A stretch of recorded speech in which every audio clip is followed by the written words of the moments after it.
Salam sejahtera. Dalam video ini saya akan berkongsi tajuk sejarah tingkatan 5 bab 1 iaitu kedaulatan negara. Setiap negara yang bebas dan merdeka mempunyai ciri-ciri tertentu bagi menentukan kedaulatannya. Negara kita turut mempunyai ciri-ciri yang menjadi identitinya. Terdapat 4 ciri negara yang berdaulat. Yang pertama, mempunyai pemerintah. Yang kedua, mempunyai sebadan. Yang ketiga, mempunyai perundangan. Dan yang keempat, mempunyai rakyat. Perinciannya adalah: yang pertama, mempunyai pemerintahan. Pemerintahan negara yang berdaulat diwujudkan untuk menjaga kestabilan politik, keamanan, pertahanan dan ekonomi. Pemerintahan ini dijalankan secara teratur. Malaysia mengamalkan sistem raja perlembagaan dan demokrasi berparlimen. Ketua utama negara ialah Yang di-Pertuan Agong. Ketua kerajaan pula adalah Perdana Menteri yang dibantu oleh Jemaah Menteri. Yang kedua, mempunyai sebadan. Sebadan merupakan garis pemisah antara negeri atau negara. Malaysia merupakan negara yang berkongsi sebadan darat, air dan udara dengan negara jiran iaitu Singapura, Thailand, Indonesia, Brunei dan Filipina.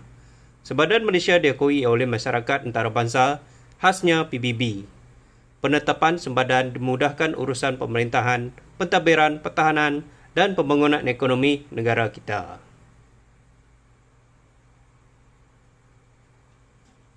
Yang ketiga, mempunyai perundangan. Sistem perundangan menjadi asas kepada peraturan negara.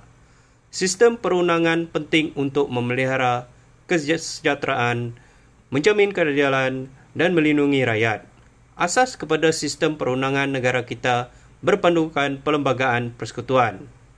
Parlimen bertanggungjawab menggubal dan menentukan sistem perundangan negara kita. Yang keempat, mempunyai rakyat. Rakyat merupakan penduduk di sebuah negara. Rakyat terikat kepada undang-undang dan peraturan yang dikuatkuasakan oleh pemerintah. Rakyat negara ini terdiri daripada pelbagai kaum, agama dan adat resam. Mereka disatukan melalui satu bahasa dan kebudayaan, rukun negara serta identiti nasional yang sama.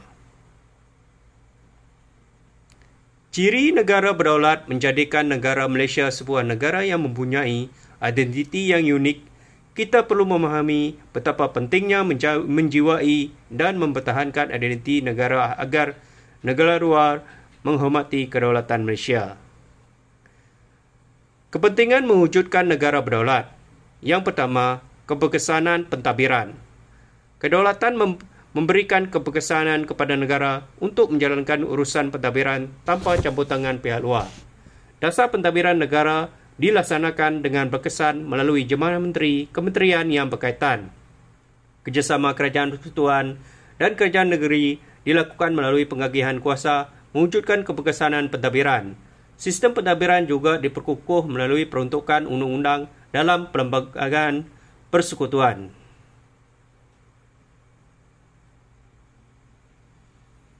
Yang kedua, kemakmuran ekonomi.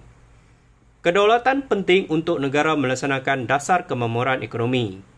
Selepas mencapai kemerdekaan, pelbagai usaha dilakukan untuk memajukan dan meningkatkan taraf hidup masyarakat berbilang kaum di Malaysia. Pembangunan ekonomi meliputi bidang pertanian, perindustrian dan perdagangan yang diperkenalkan melalui dasar pembangunan ekonomi negara. Yang ketiga, kesejahteraan sosial. Kedaulatan penting untuk negara melaksanakan dasar sosial bagi kesejahteraan rakyat.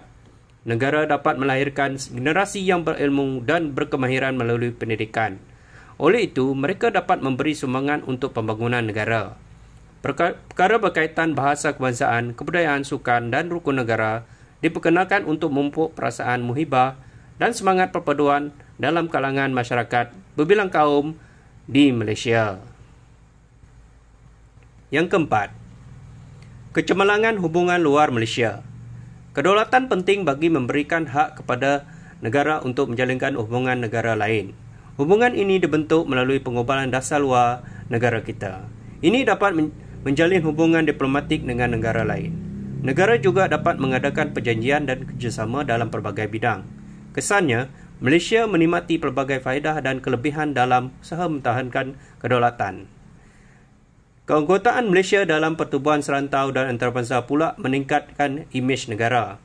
Masyarakat antarabangsa mengakui peranan dan kebolehan negara kita setaraf dengan negara lain di dunia. Sekian, terima kasih.